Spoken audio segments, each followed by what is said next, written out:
Participants, bienvenue à ce premier webinaire organisé par le réseau Alumnis. Ce premier webinaire, en fait, a pour objectif de casser les mythes sur les opportunités de financement de projets à forte valeur ajoutée en RDC. Il permet de construire une nouvelle culture congolaise en valorisant la voie en fait, de l'investissement privé. Et par conséquent, ça permet de montrer en fait, que cela permet de montrer que les Congolais peuvent mutualiser leurs ressources. Quand on parle de ressources ici, ça peut être financière, matérielle, intellectuelle, en termes de savoir-faire, dans l'objectif de prendre en main leur propre destinée. Alors, pour ce premier webinaire, on va accueillir deux experts. Le premier, c'est Christopher Junior Mukoka, qui travaille dans le conseil d'investissement à Kinshasa. Donc, lui, il va nous donner une perspective spécifique au marché local en termes d'investissement privé congolais. Et le deuxième expert qu'on va accueillir pour ce webinaire, ça sera M. Paul Lumumba. Alors, M. Paul Lumumba, lui, il va nous donner une perspective, disons, de la diaspora sur le thème de l'investissement privé congolais. Alors, Christopher Mukoka, Paul Amena, vous êtes là? Oui, nous sommes là. Bonsoir. Bonsoir, Dave. Bonsoir à tous. Merci. Alors, Christopher, je vais te laisser en quelques petits mots te présenter rapidement pour qu'on sache qui tu es pour ceux qui ne te connaissent pas encore et dans quel secteur tu travailles, très, très rapidement. Alors, merci. Donc, Christopher Mokoka, je suis dans le conseil en investissement et en stratégie d'entreprise. Je suis à la tête de la société B2 Group. Nous accompagnons principalement des chefs d'entreprise, chefs de PME congolaises sur trois aspects. Donc, booster leur chiffre d'affaires, améliorer leur efficacité opérationnelle et puis structurer des financements de long terme, donc entre 20 000 et 1 million pratiquement. Ouais. Et puis, nous travaillons également avec des investisseurs particuliers, dont quelques-uns de la diaspora, que nous accompagnons sur des investissements dans des entreprises qui existent déjà sous forme de prêts ou sous forme d'apport en capital, et aussi dans la structuration d'idées. Par exemple, on a une petite anecdote rapide. Donc, on a des Congolais de la diaspora 3 qui se sont réunis pour mettre en place une boulangerie. Donc, nous les avons accompagnés de la structuration de l'idée jusqu'à l'implémentation de la chose. Et en troisième lieu, je suis vice-président de la Commission nationale jeunes entrepreneurs de la Fédération des entreprises du Congo et je suis en charge de tout ce qui concerne les aspects investissement. Donc, voilà un peu. Super, ça c'est un CV bien fourni, hein. Alors, on va vite passer à M. Paul Amena Lumumba, qui va se présenter également. Paul, tu es là?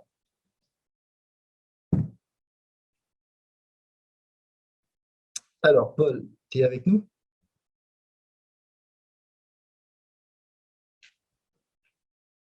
Alors, Paul était avec nous il y a juste une minute là. J'espère qu'il n'a pas eu de soucis techniques. Alors, je vérifie s'il est là dans les participants. Oui, il y a le Paul, oui. J'étais un peu inquiet, hein. Alors, très rapidement, ton micro, il faut le réactiver.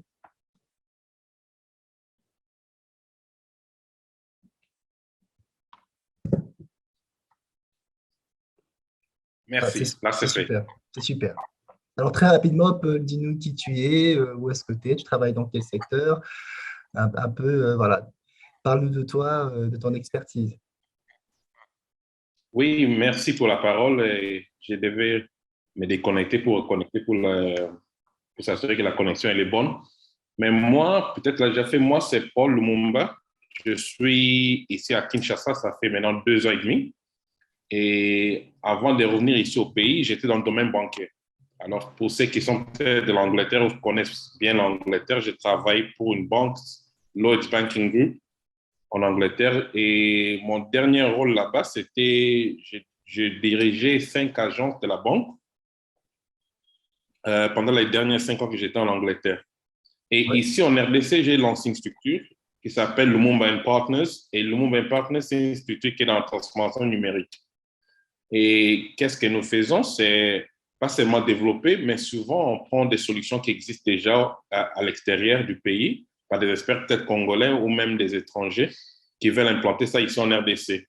Un exemple simple, on va lancer une fintech ici le 19 mars pour une province dédiée. Alors, pour moi, depuis que je suis revenu, on lance des solutions numériques sur le marché. Nous sommes déjà dans la santé. On a quelques hôpitaux qui utilisent notre solution. Nous allons lancer une fintech et nous travaillons aussi avec des structures publiques pour les aider à se numériser. Ah, super, Paul, super, Paul.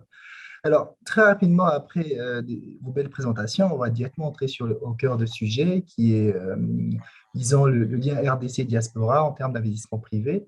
Alors, la première question, en fait, ce serait, je voulais savoir, en fait, quel état des lieux vous faites de l'investissement privé congolais dans le marché local? Alors, pour cette première question, je m'adresserai plus à Christopher Mkuka, lui qui a une très longue expérience à Kinshasa.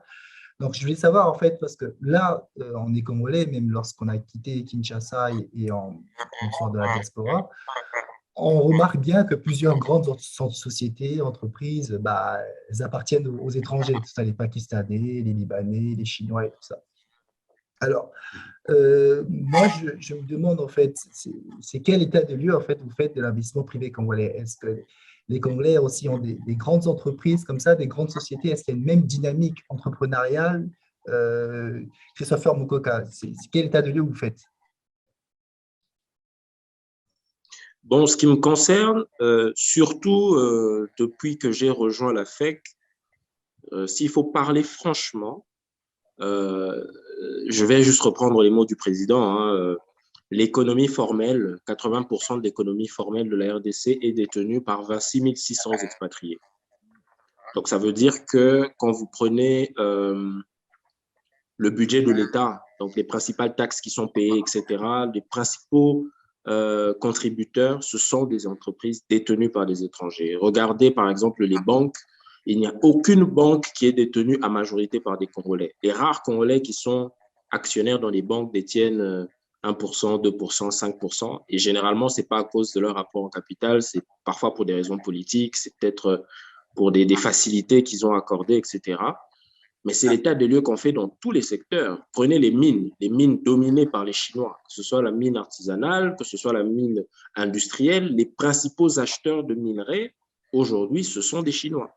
Même pour les coopératives qu'il y a ici. On prend, je ne sais pas moi, le secteur de la grande distribution. On parle de SK, on parle de Kin Marché, qui aujourd'hui a plus de 27 espaces, points de vente. Et les quelques Congolais qui les concurrencent, je pense à Grass Market, il y a des Belou Store qui a disparu, etc. Donc, et c'est un état de lieu général, c'est-à-dire que dans tout ce qui est gros, beau et grand, c'est les expatriés. Dans tout ce qui est petit, c'est les Congolais. C'est-à-dire les Congolais ont une ou deux boutiques, ils ont quelques petites sociétés, beaucoup sont dans l'immobilier. S'il faut qu'on se dise les choses, en grande partie parce que l'immobilier ici sert d'usine à recyclage de l'argent sale ou de l'argent non déclaré. Hein. Donc, on est politicien, on a un peu de sous. En général, ils ne savent pas investir, donc ils mettent ça dans l'immobilier. Et c'est un peu l'état général qu'on peut faire de l'investissement. Maintenant, il y a des initiatives qui tentent d'essayer d'arranger les choses. Il y a des réseaux qui se créent, mais qui sont encore très dans l'informel. Donc, moi, je connais des hommes d'affaires qui investissent pas mal d'argent et qui possèdent beaucoup, mais qui sont dans l'informel, qui ne parlent pas, qui ne veulent pas transmettre à la nouvelle génération, ce qui fait qu'il y a une espèce de rupture. Et de toute façon, même si on prenait tous ces hommes d'affaires, on les mettait ensemble, la réalité, c'est toujours que les expatriés détiennent l'essentiel de l'économie formelle de notre pays. Voilà un peu l'état des lieux. Alors, moi, je vais rapidement en fait, rebondir sur l'informel, sur l'état de l'informel. Est-ce que tu as dit par expérience que tu connais des hommes d'affaires qui réussissent dans l'informel, mais est-ce que le fait d'être de l'informel, ce n'est pas un frein? Parce que là, ça me fait penser, est-ce qu'on peut être dans l'informel et tout de même réussir au même niveau en fait, que les entreprises qui sont dans le formel?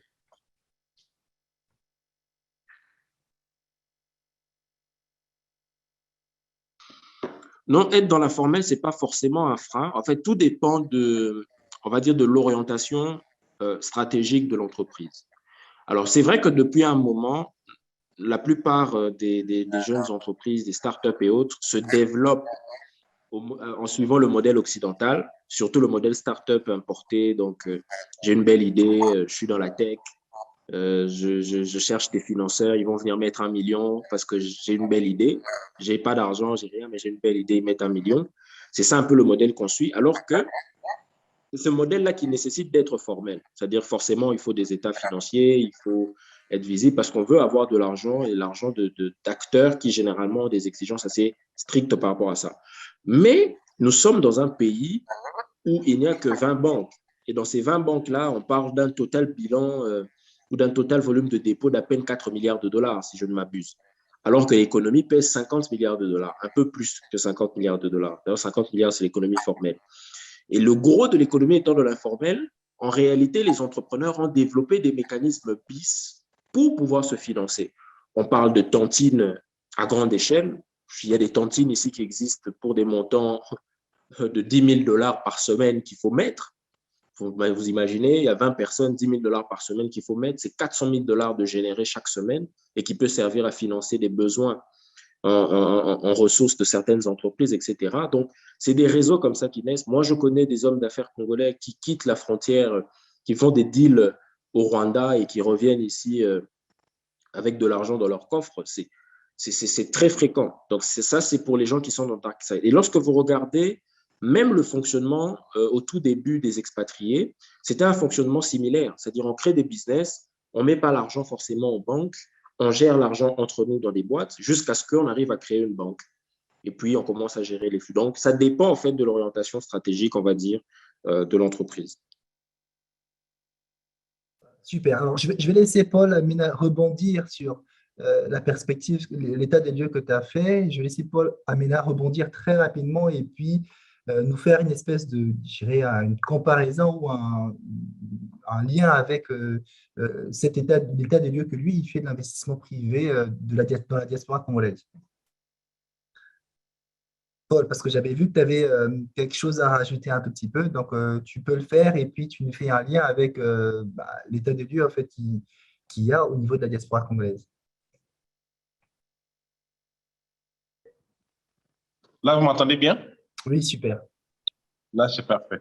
En fait, j'avais juste à ajouter un peu, comme l'ami vient de le dire très bien. Et pour moi, quand je suis revenu, en attendant ça ne me surprend pas.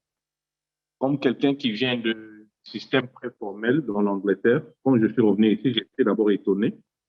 Mais il faut maintenant regarder, quand je parle maintenant de la diaspora, je vais me focaliser sur l'Angleterre. Pendant 2 ans, j'ai travaillé avec la Chambre de commerce de l'Angleterre. Et la réalité que j'ai trouvée ici ne me surprend pas. Parce que dans la diaspora, je voyais la plupart des business qu'on a en Angleterre, c'est dans l'informel en fait. Et ça réflexionne exactement la réalité congolaise. Et ça ne me surprend pas parce qu'il y a quelque chose que j'ai dit même à mon équipe la semaine passée. J'ai dit, on a un risque très large ici au Congo. On est parmi les seuls pays, on a 9 pays voisins qui sont autour de nous, qui sont en train de nous regarder. Et si on n'arrive pas à activer ou réaliser des entreprises qui ont un impact économique, eux, ils sont là, ils vont nous regarder, mais là, ils vont entrer très vite. Et une autre chose aussi pour la diaspora, très souvent, on a l'habitude à l'étranger aussi de travailler dans l'informel et on amène les mêmes habitudes ici. Pour moi, c'est question d'éducation et aussi, quand on parle de 26 000 entreprises là, je pense que c'est lié à ceux qui payent les impôts aussi.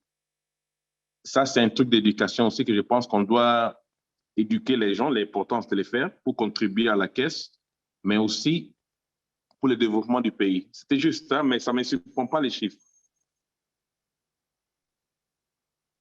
D'accord. Et qu'est-ce qu'est, toi, l'état des lieux que tu fais de l'investissement privé à la diaspora? Est-ce que c'est une question de mentalité? Est-ce que c'est la même mentalité qu'il y a dans le marché local qui est transférée en fait dans la diaspora, que ce soit en France ou en Angleterre, ou disons le fait que certains Congolais qui arrivent dans je dirais, un environnement un peu plus favorable aux affaires, avec un climat d'affaires un peu plus structuré et plus, comment dire, favorable, fait en sorte que au niveau de la diaspora, l'investissement privé congolais a un visage tout autre. Oui, oui, je pense, David, c'est aussi une question d'expérience. Très souvent, on a des jeunes qui viennent de la diaspora, ils ont des très, très bonnes idées, mais avoir l'idée et l'exécution, c'est deux choses très différentes. Et la réalité que je vois ici, souvent, et on vient me voir ici, mais pas d'une idée, et là où on est bloqué souvent, c'est l'expérience de la personne avec la réalité du terrain. Parce que moi, j'ai fait 2 ans et demi. Pendant 2 ans, je peux dire, les 2 ans, j'ai fait mon empreinte, c'est chez PC. J'ai appris la réalité du Congo, de faire les affaires au Congo. C'est pas que j'ai une très bonne idée, que je peux venir directement m'imposer ici. En réalité, il faut prendre le temps de comprendre la réalité du terrain et voir s'il y a des partenaires fiables qui peuvent t'accompagner. Quand je dis t'accompagner, ce n'est pas financièrement, c'est aussi dans l'implantation de la chose ici localement. Et c'est ça qui, des fois, ça manque. Parce que tu viens, tu te vois, tu as l'idée et tu te dis que c'est toi qui dois exécuter ça. Et souvent, c'est l'accompagnement là qu'il n'y a pas au début. Parce que quand tu reviens, tu as la motivation, tu as l'envie de réussir.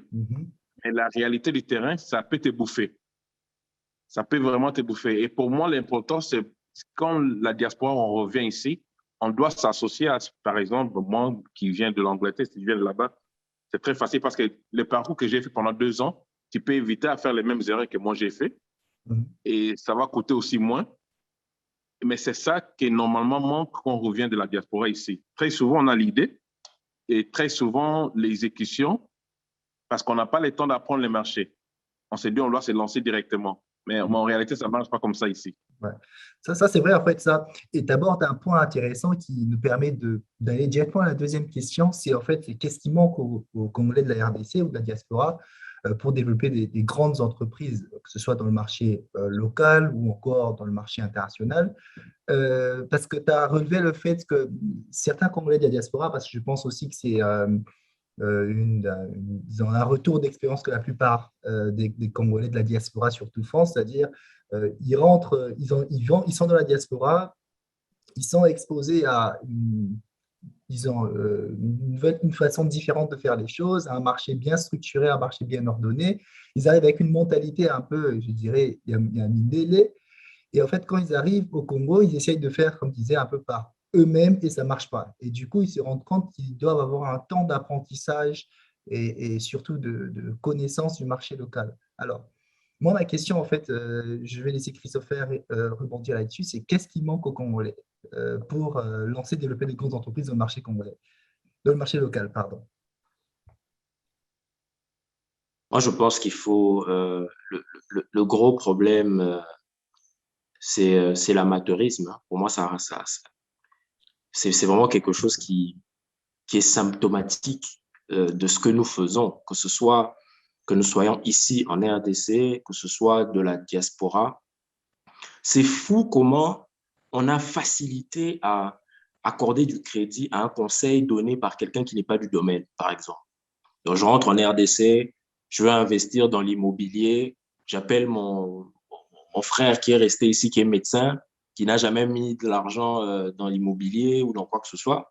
Et je lui demande, écoute, c'est comment les maisons ça n'a pas de sens. À un moment donné, je pense qu'il faut arrêter avec cet amateurisme-là. Il faut commencer à se professionnaliser un peu. Et si on doit remonter peut-être dans les causes, qu'est-ce qui cloche? Il y a déjà un problème de mentalité. Nous avons été formés comment? Moi, jusqu'à terminer l'université, on ne m'a jamais dit que je pouvais être chef d'entreprise. On m'a toujours dit que étudie, va travailler à Vodacom, va travailler à tel, sorry pour de citer, mais bon, on est entre nous, je suppose. Mais voilà ce qu'on nous disait. On ne nous a jamais dit qu'en fait, on pouvait être investisseur. On nous a toujours présenté les entreprises comme étant voilà, ces entités créées par des aliens et que nous, tout ce qu'on pouvait faire, c'est de postuler. Ça, c'est un premier problème. Toujours lié, qui crée en fait ce souci d'amateurisme. Ensuite, il y a un problème de vision. Nous sommes encore dans de l'entrepreneuriat de subsistance. Quand on crée une entreprise ici en RDC, la plupart du temps, c'est parce que je n'ai pas eu du boulot à gauche. Du coup, je me crée ma propre société. Quand le PNUD va me faire une proposition intéressante à $2 000 ou à $1 500, je laisse tomber. On est dans l'entrepreneuriat de subsistance. Ou bien c'est, moi, je suis une maman, j'ai mes enfants qui doivent étudier, je crée un business. Ce business-là va générer $1 000, $2 000 par mois. Ce business-là sera périn. Ça va permettre à ce que je puisse payer les études de mes enfants et c'est tout. C'est ça le souci. C'est que la plupart des gens sont là. Ils se limitent là.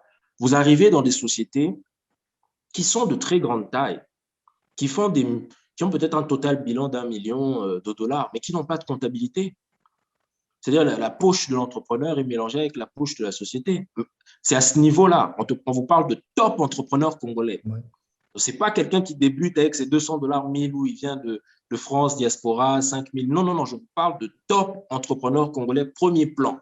Mais il y a ces genres de problèmes-là. Alors imaginez tous ceux qui débutent. Imaginez l'environnement de ceux qui se baladent avec 500 000, 200. Alors que les Libanais qui viennent, les étrangers qui viennent, les Chinois qui viennent, même s'ils n'ont pas beaucoup étudié, ils ont une idée claire de ce qu'ils vont faire, ils ont une idée claire de leurs coûts, ils ont une idée claire de leur stratégie de croissance et ils s'y tiennent. Et ils ont un niveau de discipline qui est extraordinaire. Combien de Congolais ici font un business, dès qu'ils gagnent un petit 5 000, 6 000, ils se payent une voiture, ils commencent à frimer avec. C'est plus fréquent qu'on ne le croit. Vous ne verrez jamais les Libanais dans des concours de start-up ou de tout ce que vous voulez. Vous ne les verrez pas dans des... vous ne les verrez même pas sur LinkedIn, c'est très rare. Il y en a un peu, mais c'est rare. Mais pourtant, c'est eux qui détiennent l'essentiel de notre économie. Donc moi, je pense qu'il y a quand même une attitude à avoir. Et puis, il faut dire une chose, ils ne croient pas, ils ne sont pas dans une attitude de tout le monde doit être d'accord. Je répète, les Indiens, ce n'est pas tous les Indiens qui sont riches. Il y a des Indiens en Inde qui sont pauvres. C'est une communauté indienne spécifique qui est là et qui entreprend. Tout comme c'est une communauté chinoise spécifique qui entreprend. Du coup, c'est quelques groupes d'individus. Or, nous ici, quand on veut créer un business, quand on veut se lancer, on a aussi cette tendance-là à toujours attendre l'adhésion de tous. J'ai 500 amis, les 500 doivent être d'accord. J'ai 100 amis, ils doivent être d'accord. Dès qu'un me décourage, je laisse tomber. Donc, en fait, c'est des petites choses comme ça de manière ramassée pour moi qui sont des problèmes, on va dire, à ce qu'on crée des entreprises grandes. Ouais. Alors, c'est très intéressant parce qu'il y a, je vais dire, Jonathan Nkoti qui rebondit un peu, qui lui, en fait, il se dit, c'est un problème de méfiance, que les Congolais sont méfiants entre eux. Alors, moi, ça me fait penser à quelque chose. Les autres communautés qui sont au Congo, comme les Libanais et les Indiens, est-ce qu'eux, ils ont une meilleure confiance entre eux plus que les Congolais? C'est ça qui les différencie? Ou, comme tu as dit, c'est parce que tu as lancé quand même beaucoup des éléments, tu as parlé d'amateurisme, ça c'est en termes de compétences managériales ou l'attitude entrepreneuriale qui n'est pas la bonne. Mais en fait, c'est quoi en fait disons, est-ce qu'on peut résumer en fait ce problème-là, la différence en termes de confiance dans les affaires? Et comment aussi tu définis en fait la confiance dans les affaires? C'est sur base de quoi qu'on doit dire dans les affaires, je me mets avec tel partenaire parce que c'est un partenaire de confiance. Très rapidement, hein, pour essayer un peu de répondre à la préoccupation d'un de nos participants. Très rapidement, déjà, il faut dire les 26 600 expatriés là, dont il s'agit, c'est 26 600, il y a des Chinois, il y a des Libanais, il y a des Français, il y a tout ça. Donc, il faut isoler les communautés à l'intérieur. Et il faut dire la vérité. La réalité, c'est que même dans la communauté chinoise, dans la communauté libanaise, ils ne sont pas tous, ce n'est pas homogène. Il y a des familles, il y a des clans.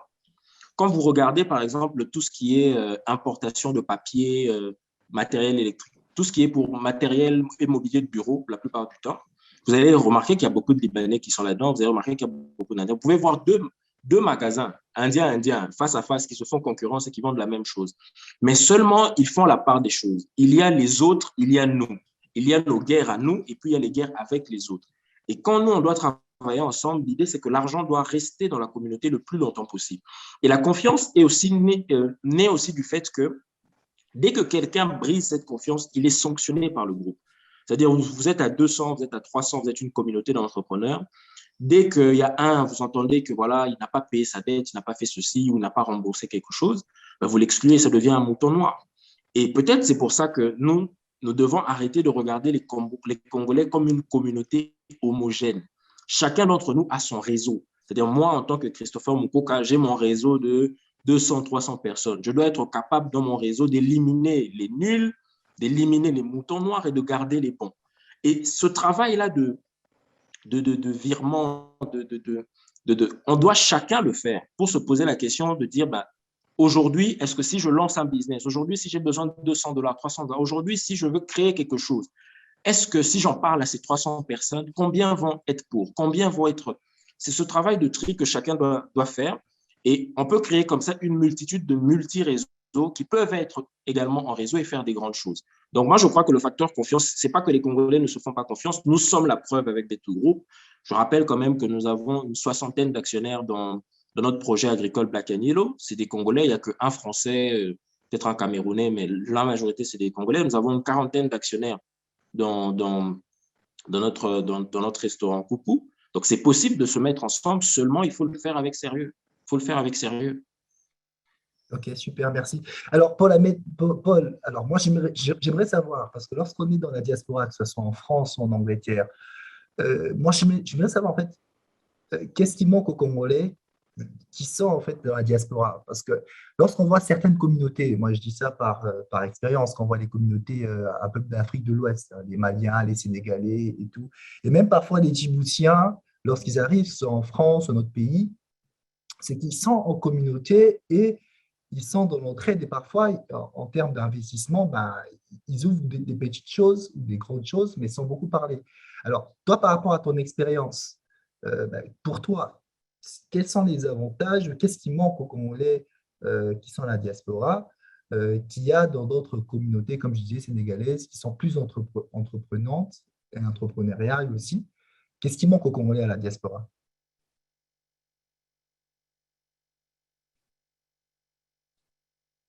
Alors, Parce que, et dans les quatre, d'abord, je commence avec on veut tout gagner.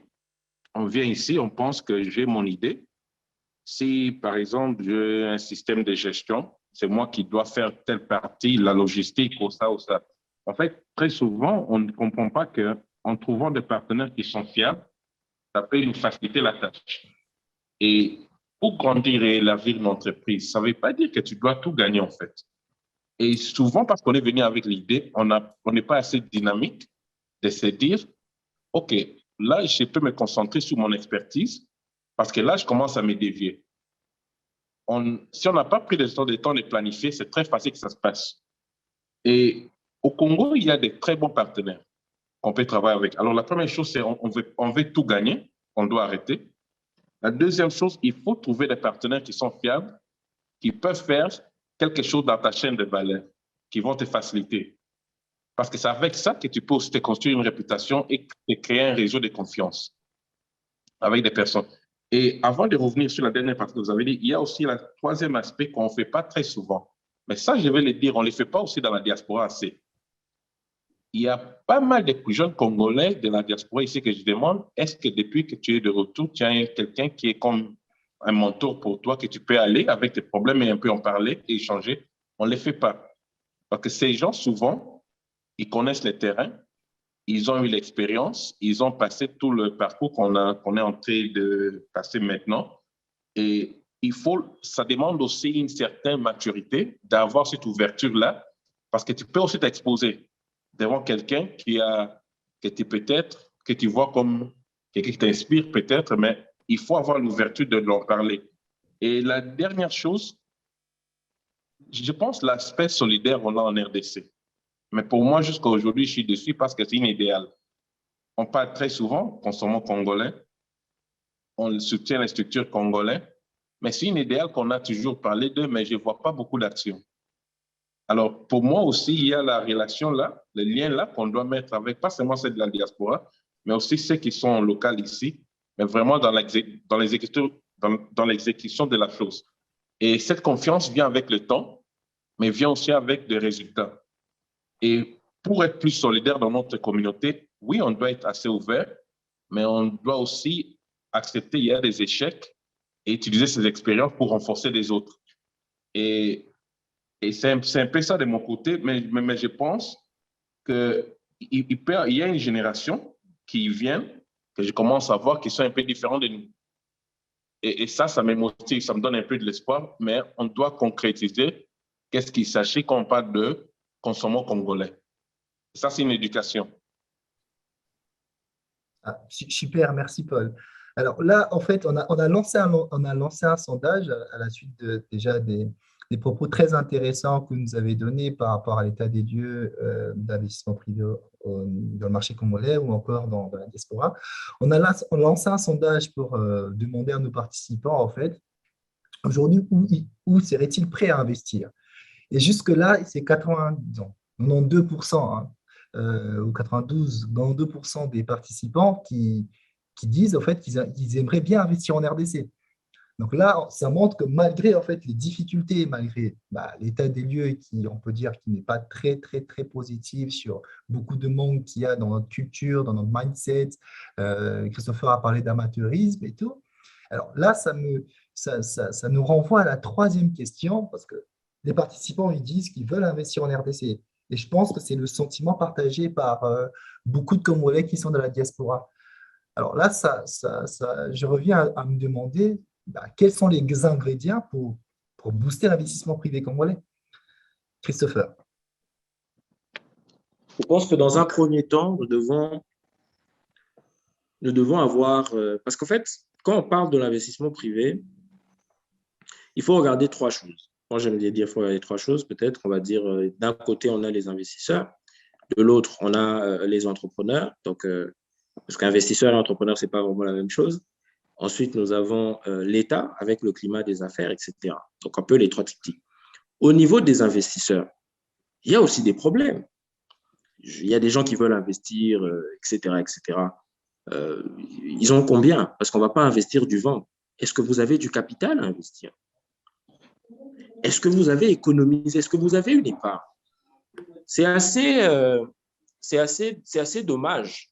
Moi, je discute, je crois que je reçois tous les jours au moins 5 messages, 5 à 3 messages comme ça, 3 à 5 messages tous les jours de gens de la diaspora et d'ici qui veulent investir dans des entreprises. Mais lorsque vous leur demandez quel est votre budget d'investissement, ils n'en ont pas.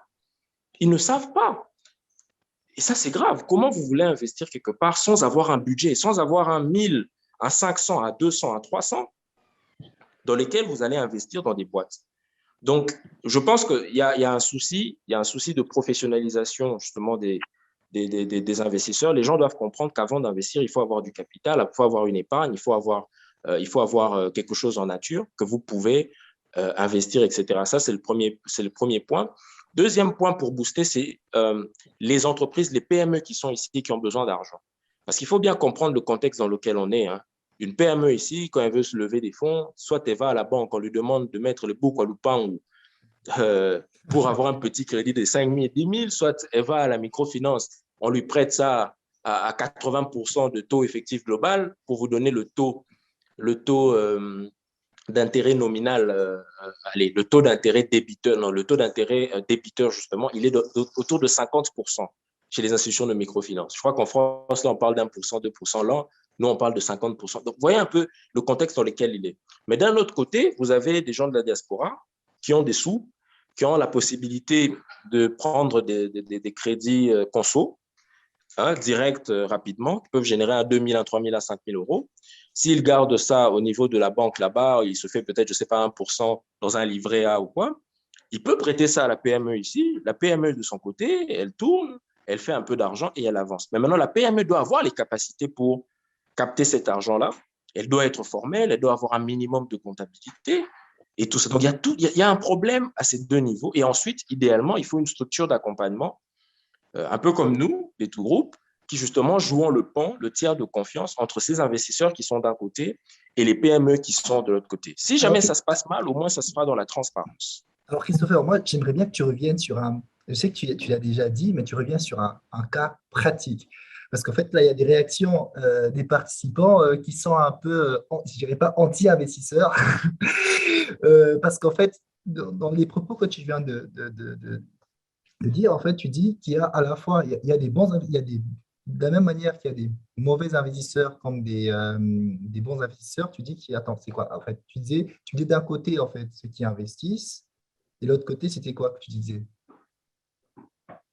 Oui, en fait, il faut regarder la partie investisseur. Oui. Il y a la partie climat des affaires qui relève de l'État. Oui. Et puis, il y a la partie entrepreneur. Les entrepreneurs doivent faire des efforts. On n'est pas en France ici, on n'est pas au Canada. Donc, on ne peut pas lever, on ne peut pas créer une boîte sans avoir les réseaux, hein, surtout si vous n'avez pas les réseaux. Vous ne pouvez pas créer une boîte et vous dire que ce sont des gentils investisseurs qui viennent de France, qui vont venir vous aider à établir ça. Ça ne peut pas marcher. Vous devez, vous, en tant qu'entrepreneur, vous dire, OK, moi, j'ai un peu d'argent, moi, je bâtis une société qui peut s'autofinancer, qui peut atteindre un point où, pour développer, je peux recourir à l'argent des investisseurs. Comme ça, quand vous parlez avec un investisseur, parce que ce n'est pas de la mendicité, on est en train de faire du business, il faut quand même qu'on se le dise. Une PME qui demande du financement, ce n'est pas un mendiant. C'est quelqu'un qui génère des flux, qui a un business intéressant, qui peut devenir le prochain Apple. Donc, c'est une opportunité pour l'investisseur que de mettre de l'argent là-dedans. Et du coup, il faut lui parler avec un certain tact, il faut lui parler d'une certaine manière. Mais quand vous n'avez pas de comptabilité, quand on vous demande vos chiffres et qu'on doit attendre 2 mois pour les avoir, nous travaillons avec certains fonds d'investissement qui viennent investir ici. Nous les aidons, comme je l'ai dit, nous structurons des financements de 20 à 1 million pratiquement dans des PME ici. Mais il y a des fonds d'investissement ici qui viennent et qui font une demande auprès d'une entreprise qui pèse peut-être 500 000 $ de chiffre d'affaires. Donnez-nous vos états financiers. Mais l'entreprise n'est pas capable. Ça aussi, c'est une faiblesse. Mais il faut le dire. Donc, les entrepreneurs ont quelque chose à faire, doivent régler ce problème-là. L'État a quelque chose à faire. Mais bon, moi, je n'y crois pas. Vous savez, quand vous avez une entité qui est incapable de gérer son propre personnel, qui ne connaît même pas le nombre d'employés qui est là, qui a des arriérés, des grèves, des dirigeants qui captent l'essentiel des ressources, je crois que ce n'est pas vraiment les gens à qui il faut demander conseil pour mettre en place des business qui marchent. Mais de l'autre côté, les investisseurs aussi doivent comprendre que c'est un deal. Avec ou sans l'argent de l'investissement des Congolais de la diaspora, le Congo va se développer. Il faut arrêter de croire que le Congo va attendre l'argent de la diaspora africaine pour se développer. La preuve, hier, vendredi dernier, je suis allé à Bandal. J'ai vu une station-service détenue par un sujet chinois. Est-ce que vous comprenez ça?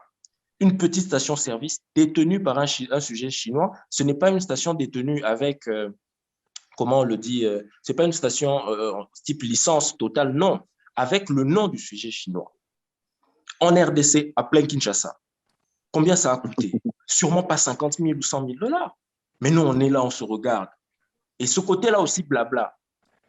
Très cher Dave, la communauté congolaise, qu'elle soit de la diaspora ou d'ici, nous parlons trop.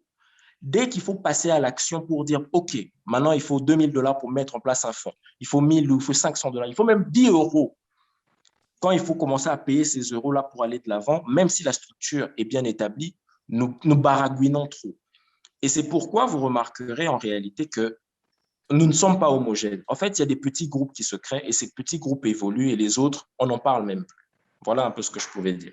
Alors, je vais laisser Paul réagir avant de relever certains, comment dire, certaines questions ou certains commentaires assez intéressants qui ont été faits à la suite des propos. Paul?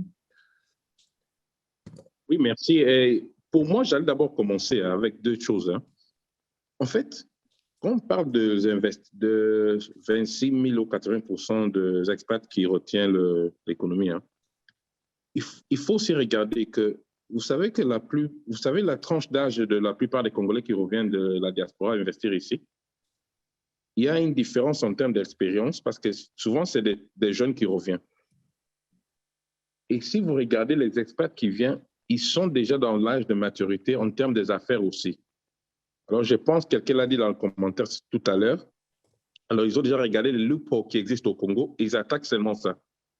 Là, ils se fixent sur les sujets et ils attaquent ça.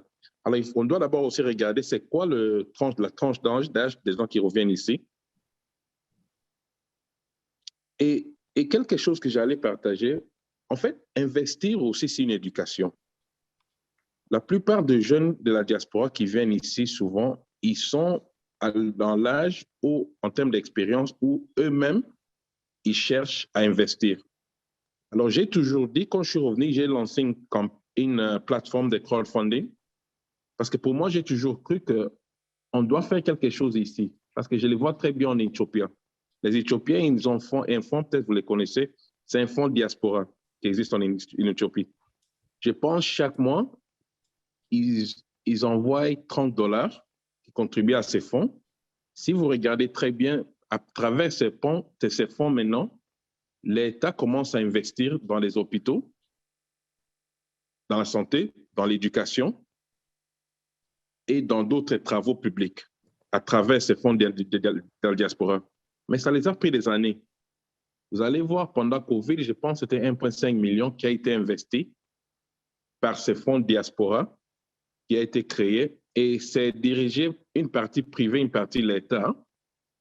Et pour moi, d'abord, quand je parlais de crowdfunding, parce que comme David vient de le dire très bien, il y a des structures ici qui ont besoin de financement. Mais vous savez que des fois, c'est une histoire de 10 000 dollars. Si 100 Congolais mettent 100 dollars, on a 10 000 dollars. Alors, il y a plein de... Moi qui viens de finance, je sais qu'il y a beaucoup de différents types des investissements qu'on peut faire. Mais la plupart de nos jeunes que je rencontre ou de la diaspora, ils n'ont pas encore l'idée de voir, voici un frère ou une sœur qui a un bon projet. Au lieu que moi-même je me lance, je vais aussi investir une partie là-bas pour les renforcer. Et ça, c'est une éducation. Et ça va prendre du temps. Et je pense qu'on doit oser de parler aussi de ça. Parce qu'il y a, par exemple, il y a des structures qui accompagnent des jeunes. Et très souvent, ça ne me plaît pas. Ça ne me plaît pas pourquoi le jeune a une idée. Quelqu'un vient très rapidement, il prend 50% de ses parts avec un petit montant. Et en réalité, directement, l'entreprise-là est dans une position très faible. Très faible pour aller plus loin. Alors pour moi, on doit y réfléchir sur de différentes formes d'investissement. Il y a ceux qui sont dans la diaspora, s'ils veulent investir, on doit créer des environnements où ils peuvent les faire en sécurité. Ça veut dire, s'il y a une plateforme de crowdfunding qui est là, il y a des divers types de projets ou des entreprises qui cherchent des financements. On publie ça très bien. Il y a des analystes banquiers qui font les analyses locales pour s'assurer que cet investissement, on doit protéger aussi ceux qui investissent. Et on doit commencer par encourager des gens, des fois, d'investir 100 dollars, d'investir même 50 dollars, et puis suivre ces entreprises. Parce qu'à la deuxième étape, quand ils vont venir, ils peuvent maintenant investir 100 ou 200 ou 300. Ça doit créer une confiance. Les fonds diaspora, il n'y a pas de retour pour l'Éthiopie. Mais pour moi, qu'est-ce qu'ils ont fait psychologiquement? Ils ont encouragé la communauté de la diaspora de commencer à prendre charge de certaines choses de l'État.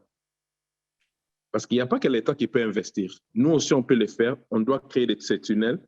Et pour moi, on doit oser faire les choses différemment. Parce que c'est mon investissement. Je ne l'ai jamais aimé au Congo. Parce que quand on parle des investisseurs au Congo, on parle souvent des étrangers. On parle...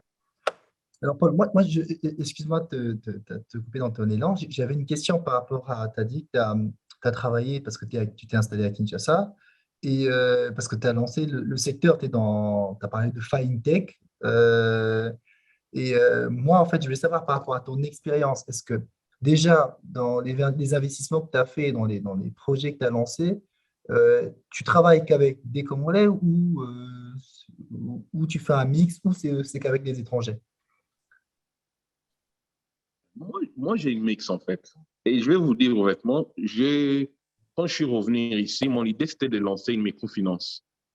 Et j'ai fait toutes les démarches.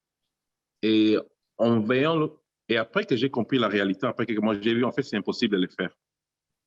Alors, j'ai redit me diversifier un peu vers la technologie seulement. Mais la plupart, je peux vous dire, 85% de mon équipe, c'est des Congolais locaux. Mais je peux aussi vous dire, on a laissé beaucoup partir. Alors, quand tu as dit... Vas-y. Oui, on a laissé beaucoup partir parce que c'est souvent des jeunes qui sont aussi ambitieux. Ils n'ont pas encore compris l'importance tu travailles dans une boîte, il y a des règles à suivre et ça prend du temps de les éduquer aussi. Mais on a osé 85%, c'est des Congolais locaux et il y a seulement 2 expats que je travaille avec en fait dans l'équipe. Mais ça prend beaucoup de patience aussi. Ok, je pense qu'il y a une question, le Mac, il y a une question intéressante qui a été posée. Tu peux la lire, s'il te plaît? Alors oui, nous avons une question de Bénédicte Nzolantima qui demande quel est le montant minimum pour investir en RDC selon Christopher?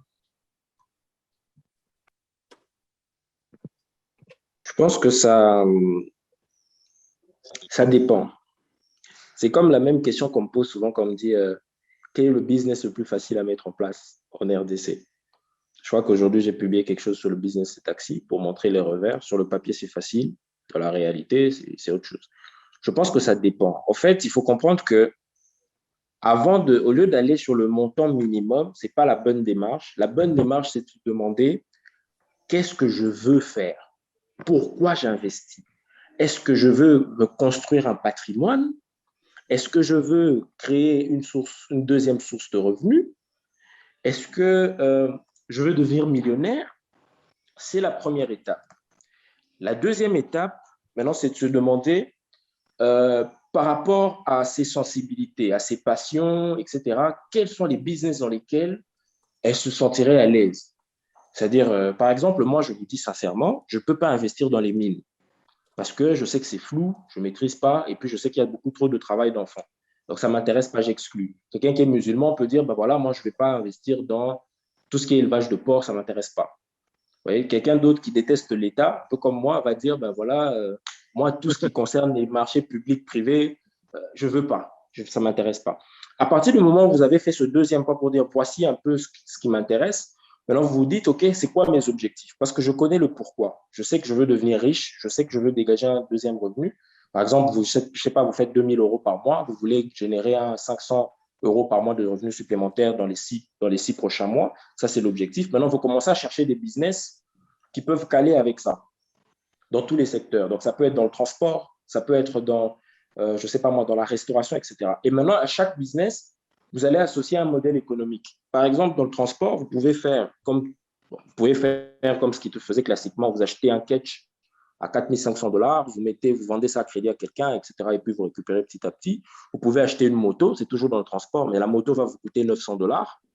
Simplement, 900 ou 950 $, c'est toujours dans le transport. Vous pouvez dire non, je vais plutôt mettre en place une agence de location de véhicules. Et du coup, forcément, il faut commencer minimum avec 2 véhicules. Et là, en fonction du véhicule que vous choisissez, vous décidez aussi du standing. Si vous voulez être plus premium, donc vous allez opter pour des SUV. SUV, que ce soit d'occasion ou neuf, vous êtes sur du 20 000, du 30 000 $ par véhicule, donc 60 000. Vous voyez en fait comment la réflexion se fait. Donc, on a d'abord les éléments en amont et ensuite on regarde par rapport à ça. Et aussi, peut-être un autre point, c'est aussi par rapport au niveau de risque que vous êtes prêt à assumer. Moi, j'ai envie de dire, la réalité, c'est qu'il n'y a pas de risque zéro. Il n'y a pas de risque zéro. Imaginez en France, il n'y a pas de risque zéro. Et alors en RDC? En France, moi, je crois que quand vous mettez l'argent en banque, l'État garantit les dépôts jusqu'à 100 000 $, je crois. Je parle sous contrôle de Dev ou de Paul. En RDC, il n'y a pas de garantie de dépôt. Donc, je peux laisser de l'argent en banque. Si la banque fait faillite, je perds mon argent. C'est pour ça qu'on est classé parmi les derniers doing business. Même si on fait une plateforme de crowdfunding, même si les meilleurs due diligenceurs, si je peux les appeler comme ça, vérificateurs, banquiers, machin, tout ça, vont pour checker les boîtes, ne vous en faites pas. Il y aura toujours des deals qui vont pas marcher, il y aura toujours un risque et le risque n'est pas de zéro. Maintenant, la question, c'est vous êtes prêt à prendre quel niveau de risque et quelles sont les méthodes de gestion de risque que vous voulez mettre en place. Clairement, avec 1 000 €, vos méthodes de gestion des risques, voilà quoi. Si on doit parler de diversification, je ne sais pas, vous allez mettre ça où. Par contre, je peux vous présenter, moi, des PME qui ont besoin de 5 000 $, qui ont besoin de 2 000 $, qui ont besoin de 1 000 $. Mais ça peut être pertinent pour vous de vous dire, ben voilà, j'ai un budget de 10 000 carrément à investir sur l'année et je vais mettre 500 ici, 1 000 ici, 2 000 là, etc. Et tous ensemble, je vais peut-être avoir un risque de 20% dessus et du coup avoir peut-être des objectifs de rendement de 40% dessus par an. C'est énorme. C'est beaucoup d'argent. C'est plus que l'immobilier ici en RDC. Et je pense que c'est ça la démarche qu'il faut avoir. Merci. Alors Christopher, alors moi, ça me fait penser à quelque chose. Je me dis, parce que lorsque je vois les commentaires et aussi certaines réactions et quand j'analyse un peu tout ce qui s'est dit, tu ne trouves pas aussi que certains Congolais, que ce soit de la diaspora ou dans le marché local, ont peur d'investir à cause, disons, de la mauvaise réputation des conseillers en investissement, qui a eu beaucoup d'escroqueries, entre guillemets. Et par là, je ne veux pas dire qu'il faut convaincre tout le monde, ce n'est pas ça le but. Voilà, moi, je vais savoir comment toi, tu as fait pour convaincre des Congolais qui avaient déjà essuyé des échecs, des expériences de mauvais goût. Comment tu as fait pour convaincre? Quelle était ton approche pour convaincre ces Congolais-là pour investir? Est-ce que c'était en termes de garantie? Est-ce que c'était en termes de retour sur investissement, comment dire, super attractif? C'est quoi l'ingrédient? C'est quoi ton approche et c'est quoi qui te démarque, au fait, des autres conseillers en investissement? Pour commencer, la plupart des gens qui se sont fait escroquer en RDC dans l'investissement, vous remarquerez que c'est souvent par des membres de famille. C'est rarement par des sociétés. Vraiment, peut-être lancer le sondage hein, pour ceux qui ont investi. Combien T'inquiète, on généralement le c'est fera. non lancé. Généralement c'est je voulais construire une maison à Bandal. J'envoyais de l'argent chaque mois. On m'envoyait les images. Quand je suis venu voir au finish, il n'y avait pas de maison. Non, je voulais investir dans une porcherie. On m'a dit qu'il fallait mettre $2000. J'ai mis de l'argent. Le gars est allé staffer avec. C'est souvent des membres de famille. C'est rarement une entreprise qui existe, qui fonctionne, qui tourne, parce qu'on a quand même, il y a un côté réputationnel. Imaginez, ouais, j'ai pas beaucoup d'abonnés, j'ai seulement 4000 abonnés sur LinkedIn, mais dans la sphère entrepreneuriale congolaise, dans tout ce qui concerne l'investissement, j'ai un petit nom. Imaginez qu'on dise des bêtises sur mon nom, la réputation, elle est sacrée. Donc, je n'ai pas le droit à l'erreur. Et du coup, mon approche, c'est l'approche de la transparence. Moi, je ne suis pas là pour vous dire qu'il n'y a pas de risque. Je vous dis clairement quels sont les risques, combien vous pouvez perdre et comment faire pour les mitiger. Très clairement, quand vous investissez dans une PME ici, une PME qui est capable de vous donner 1,5 ou 2% d'intérêt par mois, forcément, c'est pour compenser un certain niveau de risque. Comme on dit en anglais, high risk, high return. Donc, si vous pouvez avoir un 26% ou un 30% d'intérêt sur une PME ici en RDC, ben la raison, c'est que ça vient contrebalancer le risque pays, le risque inhérent à la société, etc. Pour moi, le secret, c'est la transparence. Et la transparence, c'est de dire, la société est risquée. Et donc, voici les éléments de mitigation de risque. C'est à prendre ou à laisser. 2, vous n'êtes pas les seuls investisseurs qui sont intéressés par la RDC. Avec ou sans votre argent, cette société-là va se développer. C'est mieux que ce soit avec vous. Et puis 3, c'est votre pays. À un moment donné, vous avez besoin d'avoir un pied-à-terre ici. Vous avez besoin d'avoir un patrimoine ici qui vous appartient. En France, on va vous déposséder, vous n'êtes pas gaulois. Et du coup, voilà. Donc moi, c'est vraiment la transparence. C'est ce que j'essaie de jouer, que chacun sache quels sont les risques qu'il prend. Alors, Paul, moi, je reviens toujours sur cette question, sur l'ingrédient pour réussir, parce que je me dis bien, la FinTech, ils ont l'écosystème numérique de la RDC, c'est pas un écosystème avancé comme le Kenya, le Rwanda ou les autres pays, quoi, les autres pays anglophones qui tendent à être des hubs numériques en Afrique, soit en Afrique australe ou en Afrique subsaharienne. Paul, moi, je me demande comment tu as réussi en fait à te lancer, accepter, aller dans la faille tech en RDC. C'est quoi en fait l'ingrédient? Est-ce que c'est ton approche du business? Est-ce que tu étais face à une opportunité voilà, qui ne se présente pas souvent en RDC? Dis-nous un peu comment t'as fait pour réussir en fait dans ton secteur à toi, surtout un secteur comme la FinTech.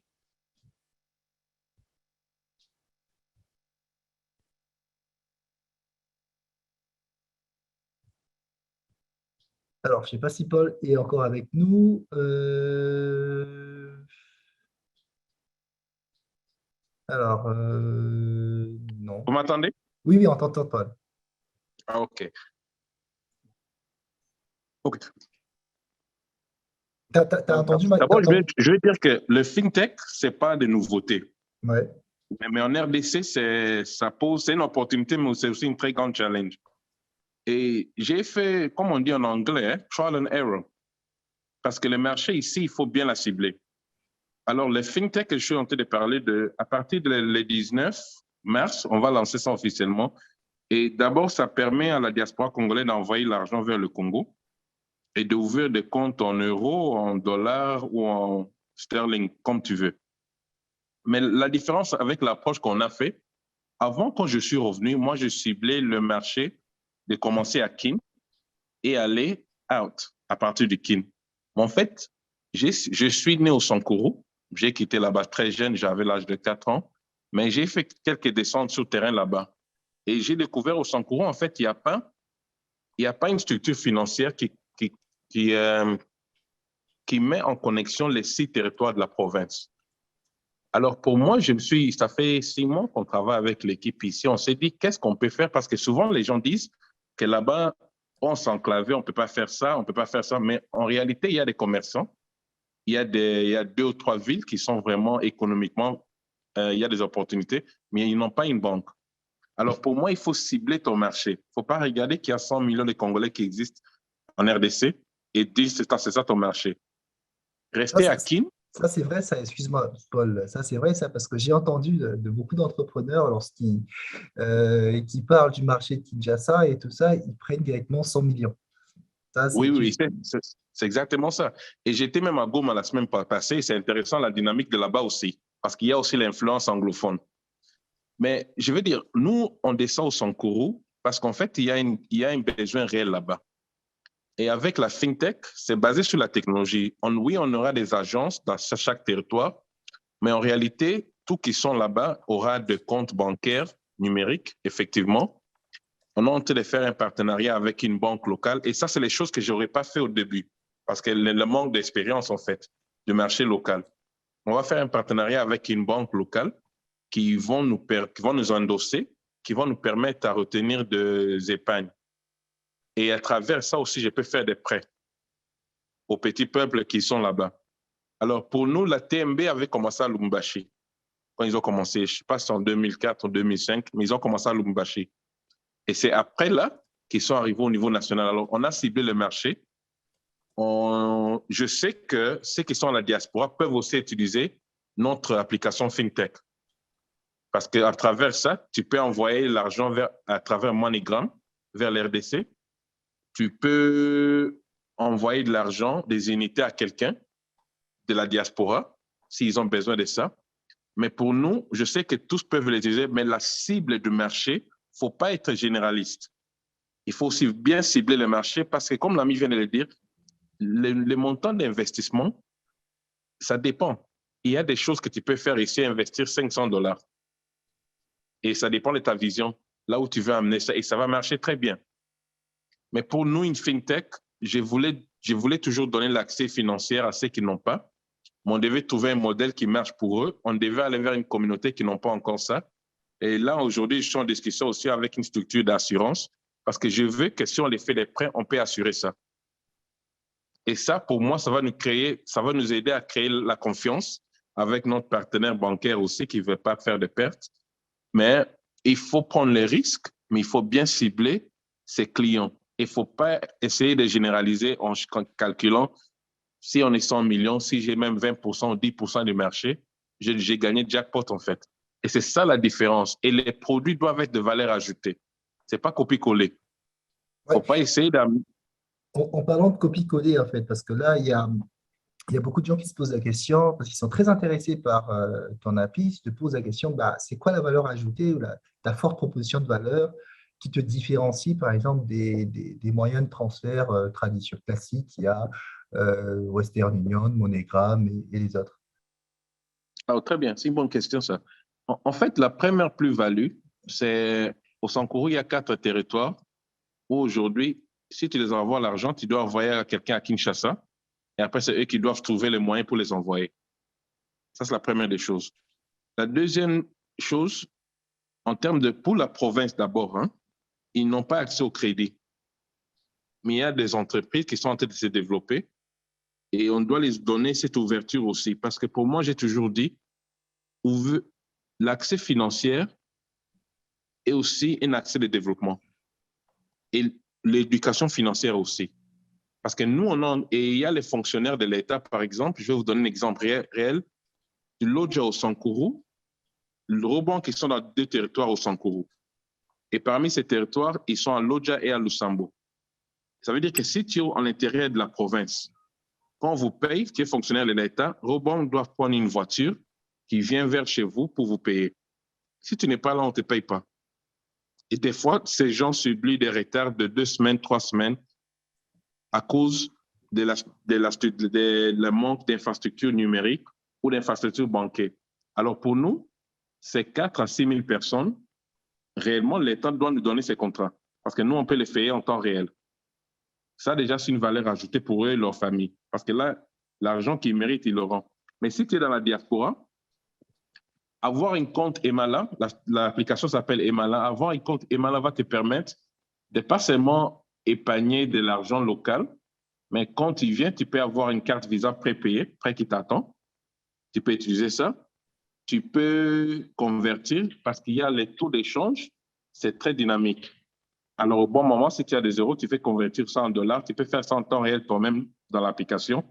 Si tu as des membres de la famille ici localement, que tu envoies souvent l'argent, tu peux commencer à dynamiser la façon que tu gères ça. Par exemple, ils ont un abonnement Canal+ qu'ils achètent chaque mois. Tu peux les faire toi-même pour eux et les réabonner. Tu peux les aider à acheter l'assurance si tu vois il y a des choses que... Parce que souvent ici, quand il y a un problème, ça tombe sur la famille. Mais il y a des choses qu'on peut assurer. Et nous, dans la diaspora, on a cette éducation. Mais Emala te permet maintenant de les faire et réaliser pour ta famille locale. C'est une façon aussi de les éduquer.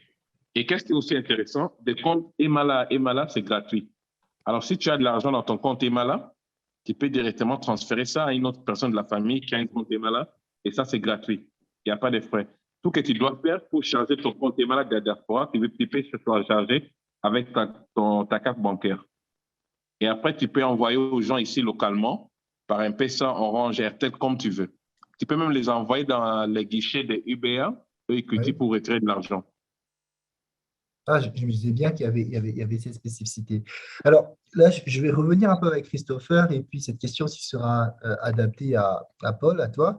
Alors, Christopher, en fait, là, il y a une question qui a été posée qui est celle de savoir comment faire face à la concurrence avec les expatriés qui, eux, sont protégés par les autorités et ces autorités sont souvent leurs associés ou actionnaires. Donc là, on revient un peu avec le climat des affaires qui favorise, entre guillemets, c'est pas seulement le climat des affaires, c'est le cadre politique aussi, hein, qui favorise plus les étrangers que les locaux. Pour être tout à fait honnête, moi, je ne pense pas que... Je crois que globalement, le cadre ne favorise pas les uns plutôt que les autres. Je crois simplement que les étrangers ont eu la sagesse de s'associer pour faire un lobbying plus efficace que nous. Là où moi, avec ma société, je suis peut-être seul ou je n'ai pas de réseau, etc., ou Paul de son côté, etc., on va essayer de combattre nos problèmes chacun de son côté. Les autres se mettent ensemble et puis font du lobbying ensemble. Je prends par exemple le cas des produits surgelés, donc les importateurs de produits surgelés. Ils ont atteint une taille, ils ont atteint une ampleur telle que l'État n'est plus capable de leur dicter quoi que ce soit. L'État a essayé de faire baisser les prix, ça n'a pas marché simplement parce que c'est eux qui font les prix, c'est eux qui importent. Le jour où ils décident de ne plus importer, c'est fini, on subit les conséquences. L'objectif aujourd'hui, c'est de se dire comment nous, à notre niveau, on peut s'organiser pour avoir un lobbying fort, pour faire respecter d'ailleurs les règles qui sont déjà inscrites en notre faveur. Par exemple, sur le petit commerce, qui interdit aux étrangers de faire du petit commerce. Même s'il y a moyen de contourner, c'est une loi qui est en faveur des Congolais. Mais malheureusement, on ne fait pas de lobbying et c'est à cela qu'il faut maintenant dire comment on fait aujourd'hui pour se mettre ensemble pour avancer. Au-delà de ça, moi, je peux prendre l'exemple de Coucou, par exemple. Là où nous, on investit peut-être 100 000 $, vous avez des étrangers qui viennent et qui investissent 1 million, 2 millions. Peut-être parce qu'ils se mettent en groupe, peut-être parce qu'ils lèvent des fonds auprès de leur banque, etc. Mais ils arrivent à faire ça. Si nous aussi, de notre côté, on arrive à avoir ce genre d'initiative, aujourd'hui, Alumniz, qui est une très grosse plateforme qui est montante et qui va continuer d'aller de l'avant, a la possibilité avec ses membres de mettre en place un petit fonds d'investissement. Ça peut être une cotisation mensuelle, parce que je sais qu'Alumni, c'est quand même des cadres. Ça peut être une cotisation mensuelle de 100 $, de 500 $, de 600, peut-être avec trois moyens, je sais pas moi, trois types d'investissement, mais qui permet d'avoir un basket fund. Et ce basket fund peut être investi dans des entreprises intéressantes pour les booster, et pas gratuitement, ce n'est pas de la charité, c'est vraiment en se faisant de l'argent. Parce qu'aujourd'hui, au-delà des stratégies qu'on peut mettre en place, au-delà de toute l'ingéniosité dont on peut faire preuve, on a besoin de lobbying pour faire infléchir les politiques en notre faveur et on a besoin d'argent pour financer la croissance de nos entreprises. D'accord. En fait, en fait, il y avait un commentaire qui allait un peu dans ce sens de Yves Ben Lépira. Je pense que Ben, Yves Ben, je ne sais pas si tu m'entends, je vais te permettre de faire un commentaire très rapidement, hein. Je vais te laisser activer ton micro. Allô? Oui, allô Yves. Alors, tu avais fait un Vous m'entendez? commentaire. Oui, oui, on t'entend. Tu avais fait un commentaire qui allait dans ce sens-là et tu as rajouté beaucoup de choses. Alors, je vais te laisser euh, bien spécifier tes propos si c'est une question, une observation ou un commentaire qui allait dans le même sens. Alors, très rapidement. Euh, je ne me rappelle plus très bien parce que j'ai fait plusieurs commentaires. Je pense que ça doit être le. C'était sur quel. Le, Parce que j'en ai fait plusieurs. le premier qui parlait, qui disait que les entreprises privées, c'était des acteurs majeurs du Ah oui, projet. oui. Oui, oui, Ouais. ouais. Ouais, très rapidement. Alors, oui, bah, en fait, si on fait une observation globale à l'échelle du monde et puis dans l'histoire, dans le temps long, on peut voir que dans toutes les sociétés qui se sont développées, il n'y a aucun, toutes les sociétés, toutes les nations, tous les pays, il n'y a aucun pays où il n'y a aucun modèle qui a permis le développement ou le progrès social qui est, on va dire, réalisé uniquement par quand je parle de l'État, je parle d'un gouvernement. C'est-à-dire que ça a toujours été fait en association de deux acteurs majeurs qui sont les entreprises, les entreprises créées par les entrepreneurs et l'État. Et très rapidement, l'État a plutôt, surtout dans une société capitaliste, un rôle de régulateur. C'est-à-dire qu'aujourd'hui, les grandes sociétés que on connaît tous ici, hein, ce sont Apple, Google, Facebook, et ce ne sont pas des sociétés de l'État, ce sont des investisseurs privés. Donc, c'est-à-dire que les investisseurs privés vont avoir un rôle majeur et ensuite, ils vont commencer d'une certaine manière à influencer, à travers des systèmes de lobby, à influencer les politiques de l'État.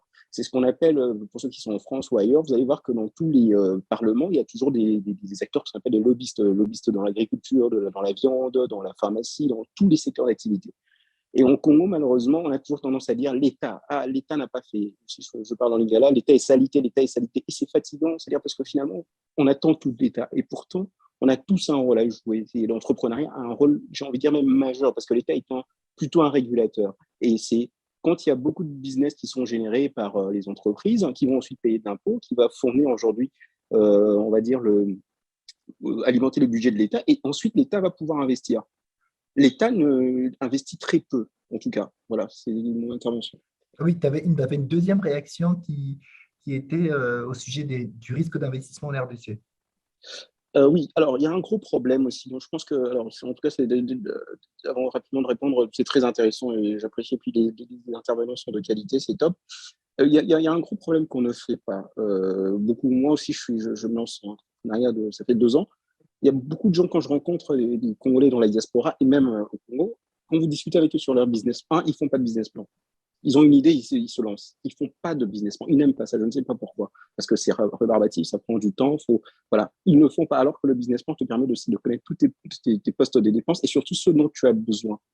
Et il y a un exemple très simple. Même autour de la table, je peux demander, bon, à part les experts, peu de gens ont lancé des business en prévoyant ce qu'on appelle le capital risque, c'est-à-dire le coût du risque. C'est-à-dire que j'investis au Congo. Le Congo est un pays très risqué. On en a parlé avant.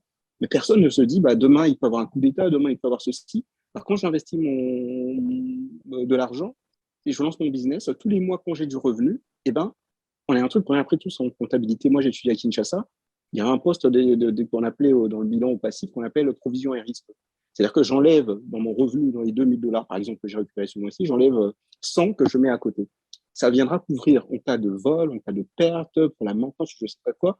Je veux venir le mettre par-dessus. Et aussi une forme d'assurance. C'est-à-dire que quand je me lance dans un business, vous allez entendre ici, en Occident, il y a beaucoup d'activités, que ce soit les concerts, que ce soit tout, il y a un assureur. C'est-à-dire qu'en cas de problème, on va venir, l'assurance, c'est-à-dire la police d'assurance que vous payez tous les mois, vous allez, va vous rembourser ce que vous avez perdu. Et je finis juste, pour ne pas être très long, vous pouvez même vous-même le faire. C'est-à-dire qu'il y a des sociétés aujourd'hui qui lancent une société, on va dire par exemple agricole, et à côté de ça, ils lancent une petite activité d'assurance pour assurer leur propre business. Et avec une certaine rigueur, c'est-à-dire que tout ce que je vends quand j'ai fait mes récoltes, eh ben, je peux le réinvestir dans ma société d'assurance qui assure mon activité agricole. Demain, il va y avoir une sécheresse ou un quoi que ce soit, eh ben, je serai couvert pour relancer mon activité avec ce que j'aurais mis de côté en forme d'assurance.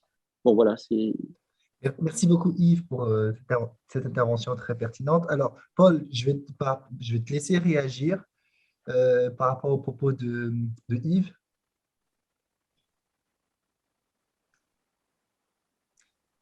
Oui, vous m'entendez? Oui, oui, Paul, on t'entend. Oui. Oui, en fait, j'allais aussi raffirmer qu'en fait, il n'y a pas d'investissement sans risque, hein, comme il vient de le dire très bien. Mais par contre, en RDC aussi, tu ne peux pas être trop robotique avec ton idée. Parce que ça veut dire qu'en travaillant et avec le temps, il faut aussi avoir le courage parce que souvent, on est fixé sur une idée, mais il faut aussi observer le marché. Et je vais vous dire aussi une chose que très souvent, on parle de faire des recherches ici, de faire des sondages pour essayer de trouver, pour avoir un peu de background sur le projet que tu veux lancer. Mais je vais vous dire, la réalité ici, c'est très difficile en fait à faire ça. Parce que si tu fais un sondage aujourd'hui, tu parles aux jeunes, par exemple, sur une fintech, eux, ils voient ça comme quelque chose d'innovant. Alors, la réaction, normalement, est positive. Mais en pratique, c'est une autre chose. Alors, moi, je dis très souvent, on peut prendre il y a des risques à mesurer en RDC.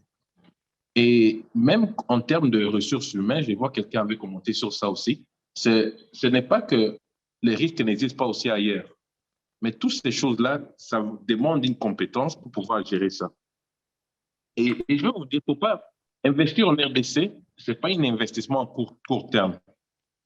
Et je pense, Christopher avait très bien dit tout à l'heure, la plupart des risques qui se passent, c'est la famille. En RDC, si tu veux investir, il faut avoir la patience et la résilience. Parce que tous les risques qu'on peut en parler ici, ça existe aussi en Europe. Mais par contre, la seule différence qu'il y a avec l'RDC, c'est que si je suis revenu ici, si je me suis basé sur les premiers 6 mois, j'allais rentrer déjà en Angleterre. Et je peux vous dire, j'ai perdu peut-être plus de 100 000 $ en étant ici. Mais pour moi, c'était les risques que je voulais prendre pour me placer mieux. Et ce n'est pas encourageant de venir perdre cet argent, mais par contre, j'ai essayé des choses. Quand je suis venu, j'avais mon budget, je me suis dit, ça, je vais investir dans ça, ça, je vais investir dans ça, et j'accepte aussi de perdre ça. Parce que je peux parler à 100 personnes. Ils vont me donner des idées comment mitiguer les risques, mais je vais vous dire, l'RDC, le terrain, c'est une autre chose. Mais quand ça marche aussi très bien.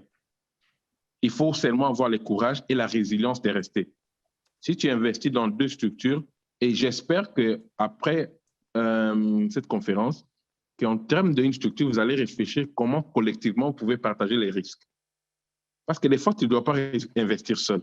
Si vous êtes à 100 personnes qui mettent 100 $ par mois, vous avez la capacité d'investir 10 000 $ dans une structure congolaise. Et vous avez, qui va aussi vous donner avec le temps l'appétit de créer vos propres structures. C'est une manière aussi d'apprendre et créer des relations avec les gens locaux. Et pour vous dire la vérité, il y a des amis qui viennent de l'Angleterre qui bénéficient de l'expérience que j'ai eue. Parce que ça m'a pris 2 ans d'arriver à ce niveau, où je comprends quoi faire, quoi ne pas faire. Mais je vais vous dire quelque chose de très clair. Il n'y a pas un livre qui pouvait m'apprendre ça. En Angleterre, j'ai géré 5 agences qui généraient 25 millions par an pour la banque. Et domaine banquier, on est basé sur les risques aussi. Et je vais vous dire, l'RDC, il y a des opportunités bien ciblées, certaines, et être réaliste. Si tu veux devenir millionnaire le lendemain, ce n'est pas ici. Parce qu'on peut parler de les lois, on peut parler de les règles des jeux, on peut parler, mais il faut accueillir l'expérience et tu peux seulement faire ça en prenant certains risques. Et utiliser les gens comme Christopher qui ont l'expérience sur le terrain aussi, qui travaillent avec plusieurs structures, qui reçoivent des gens. Et qu'est-ce que j'ai peur aujourd'hui? Et je vais vous encourager parce que vous êtes dans la diaspora, la plupart de vous. J'ai très peur. Quand je suis revenu, j'ai pris une pause sabbatique pendant 1 année. Après 1 année, à cause de Covid, c'était devenu 1 année et demie. Et après, la banque m'a dit, soit tu rentres maintenant, ou on ne peut plus continuer à pousser la date. Mais la raison dont je suis resté, je me suis dit, si moi je reviens dans 5 ans, ça serait trop tard. Ma petite contribution, même si ça change 0,1%, que je peux contribuer à la caisse ou je peux contribuer au développement du pays, je dois le faire parce que mon expérience, je l'ai déjà. Et il y a des niveaux en termes de business. Il faut aussi être réaliste avec ce que tu commences avec. Mais moi, je vous encourage tous. Il y aura toujours les risques. Et je ne veux pas que quand on part d'ici, on pense seulement du risque, mais il y a des opportunités. Mais si tu ne peux pas prendre les risques, peut-être ce n'est pas pour toi.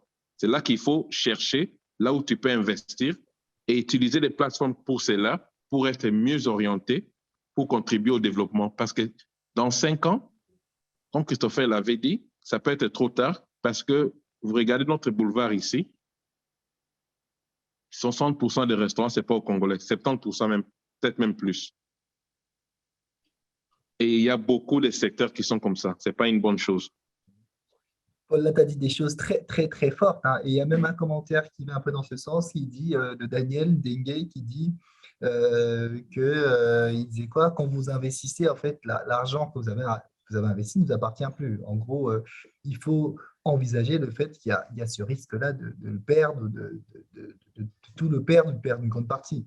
Et aussi, en fait, tu as mis en avant un point qui permet de casser en fait, les mythes sur l'investissement, c'est que c'est pas parce que tu as investi 100, c'est pas parce que tu as investi 100 euros, 1000 euros que ça n'a pas marché, que c'est fini, que c'est mort. C'est l'investissement, c'est pas une question qui se fait en un coup, en deux coups, en trois coups.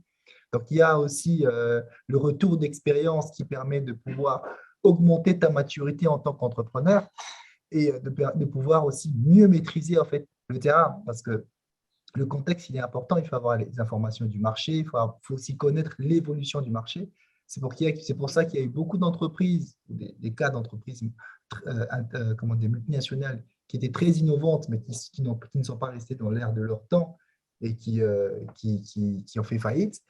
Et c'est très important. Alors là, je reviens sur le deuxième sondage qu'on a fait pour demander quel était, selon les participants, le plus grand frein à l'investissement en RDC.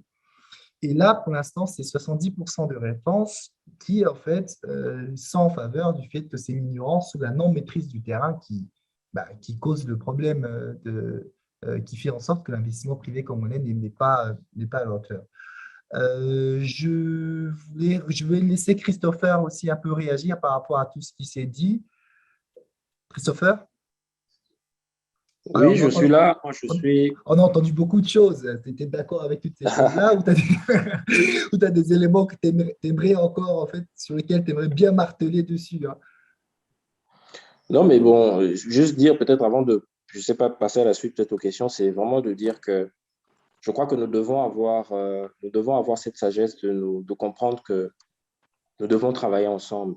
Personne ne peut bâtir un empire seul. Aujourd'hui, on voit les Apple, on voit toutes ces grosses entreprises, on voit Elon Musk, on voit tous ces gens qui apparaissent au devant de la scène, mais derrière ces gens, il y a des milliers d'investisseurs qui ont placé des fonds à un moment ou à un autre et qui ont permis à la société d'en arriver là. Nous ne sommes pas tous condamnés à être des entrepreneurs, j'insiste. Rien ne vous oblige à lâcher votre job, à lâcher votre boulot et à aller vous battre comme entrepreneur dans la scène en vous disant que si vous n'êtes pas entrepreneur, vous avez raté votre vie. Ce n'est pas vrai. L'entrepreneur est utile, mais il n'est pas seul. Il a besoin de salariés, il a besoin également d'investisseurs. Et être investisseur ne veut pas forcément dire avoir 10 000 dollars, avoir 50 000, avoir 1 million. Non. On peut commencer à investir aujourd'hui avec 100 euros, comme le disait Paul, avec 1000, avec 2000. On peut aujourd'hui prendre une décision et de dire, ben voilà, sur cette année, j'investirai 5000. Je prendrai un crédit à la consommation, ça ne sera pas pour un véhicule, mais ça sera pour investir dans des PME en Afrique, dans l'espoir que dans 10-15 ans, l'une de ces PME fera 1 million. Je crois qu'on doit avoir ces éléments-là en tête et on doit pouvoir se positionner par rapport à ça parce que la réalité, c'est que si on ne le fait pas, les tomates qu'on va commencer à consommer à Kin, quand vous reviendrez 2 ans, 3 ans, 4 ans, 5 ans plus tard, vous serez étonné de vous rendre compte que même les petites boutiques que vous aviez laissées appartiennent désormais à des expatriés et on ne pourra pas leur en vouloir. Il y a un vide, il faut que quelqu'un le comble. J'espère vraiment que nous, on pourra le combler. Et pour les types de business, peut-être pour être concret, aujourd'hui, il y a des business que vous pouvez lancer avec 1000 dollars, avec 2000, avec 3000, mais pour être sincère, pour des budgets aussi petits, il faut être à Kinshasa. Vous ne pouvez pas piloter de projets comme ça loin. Il faut être là pour piloter, pour regarder comment ça avance. Moi, j'aime dire pour des budgets en dessous de 10 000, il faut être là, il faut surveiller. Ou alors, il faut avoir un associé. J'insiste vraiment sur l'aspect associé qui, lui, est là et qui veille au grain. Et là, vous avez vraiment une bonne entente. Sans argent, ce n'est pas possible. Sans lui, ce n'est pas possible. vous vous associez, vous faites la chose. Sinon, mieux vaut investir dans des sociétés qui existent déjà, de rejoindre des projets, de regarder ce qui se fait déjà, ou alors peut-être à la limite de voir comment faire des projets beaucoup plus grands et de confier la gestion à, à des sociétés. Nous, on gère des projets pour compte de tiers, ça fait un moment qu'on le fait. On gère des investissements pour compte de tiers, ça fait un moment qu'on le fait, pour des gens qui sont de la diaspora, pour des gens qui sont aux États-Unis ici. Et ça se passe plutôt bien. Ce n'est pas facile, mais ça se passe plutôt bien. Mais le plus important, c'est transparent. Donc, les chiffres sont bien présentés. S'il y a un problème, vous le saurez. S'il y a quelque chose, vous le saurez. Et vous avancez sereinement. Voilà un peu ce que je voulais rajouter par rapport à ce qui a été dit. Super, merci Christopher, merci Paul. On est en train de tendre vers la fin de ce premier webinaire. Alors là, je vais finir en fait, un peu, pas clôturer directement, hein, mais on va finir cette série de questions avec une question qui a été posée par, alors il faut que je revoie qui a été posée, qui était de comment constituer un réseau. Parce que par rapport au dire, par rapport à votre riche intervention à Paul et Christopher, on retient en fait que personne ne peut bâtir une entreprise tout seul, un empire tout seul. Et la question, c'est la capacité de construire un réseau, de s'entourer des bonnes personnes, des bons collaborateurs, des bons employés, de s'entourer aussi d'avoir des bons partenaires. Alors, nous, en fait, juste revenir un peu, à la fin, il y aura des conclusions un peu plus officielles. Nous, Alumnis, en fait, c'est le réseau de professionnels congolais. Et dans ce réseau, en fait, on appelle ça un pôle développement professionnel dans lequel on travaille sur l'aspect projet pour les professionnels. Donc, on accompagne les professionnels de la diaspora sur tout ce qui est question d'investissement, que ce soit dans le marché local ou encore dans la diaspora. Et nous, étant donné que le réseau, la spécificité d'un réseau, c'est de pouvoir mobiliser un grand nombre, un maximum de ressources et de les mutualiser pour ses membres.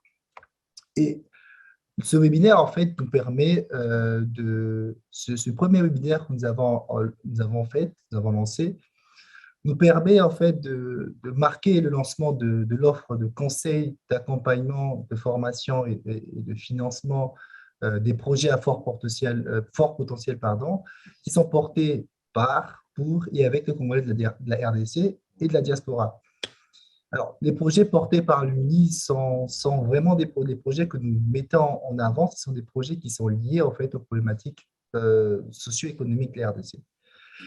Et dans cette offre en fait, que Alumnis met à disposition de ses adhérents, on prévoit une série annuelle de 3 sessions, qui sont une session en fait, un cycle des sessions complet, c'est-à-dire il y a du coaching, il y a l'accompagnement de la maturation de projet et aussi des campagnes de financement pour des projets prometteurs. Et pour pouvoir, disons, réaliser cet objectif, on est entouré de notre réseau des partenaires financiers et techniques, des partenaires qui ont le profil, d'ailleurs, des profils d'experts comme M. Paul Amena Lumumba, vous avez apprécié sa présentation, et également Christopher Mukoka Jr. Alors, je vais laisser en fait la parole au président de l'association, Monsieur Bienvenu Sodiba, s'il est là, pour dire un mot de conclusion, un mot de la fin, pour pouvoir conclure officiellement ce premier webinaire que j'espère que vous avez tous apprécié. J'espère que tous les participants ont apprécié ce webinaire. Alors, président. Oui, bonsoir tout le monde. Merci Dave pour la parole, et puis je tenais vivement à remercier tous les participants qui sont là. J'espère que vous m'entendez très bien, parce que ouais, Dave, tu m'entends ou les autres m'entendent? Ouais, super, très bien. Donc, merci en tout cas à tous les participants, et merci à Christopher pour son expertise, et puis à Paul Lumumba Amena aussi pour tout ce qu'il a partagé ce soir. Et ce que je voulais vraiment dire, ce qui vient de se passer ce soir, Dave a commencé à le dire, mais c'est juste pas une conférence de plus ou une conférence parmi les conférences, mais c'est vraiment un webinaire qui marque très clairement le lancement de notre offre sur la partie projet, sur la partie développement professionnel, notre offre liée au conseil, à l'accompagnement et au financement effectivement de projets. Donc, voilà, on est vraiment très heureux que vous soyez là ce soir.